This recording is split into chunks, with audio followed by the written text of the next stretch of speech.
জীবনে অনেক লক্ষ্য নির্ধারণ করেছি, কিন্তু সেই লক্ষ্যের বেশিরভাগই অর্জিত হয়নি।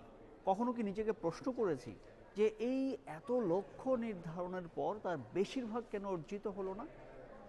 আমরা আসলে শুধু লক্ষ্য নির্ধারণই করে যাই, কিন্তু সময়সীমা পার হওয়ার পর কখনো সেটা নিয়ে বিশ্লেষণ করি না, সেটা কখনো চিন্তা করি না যে আমার লক্ষ্যগুলো কেন অর্জিত হয়নি, বা আমি যতটুকু অর্জন করতে পেরেছি সেটা আরও ভালো কিভাবে করা যেত, এমন কোনো বিশ্লেষণ আমরা আসলে করি না।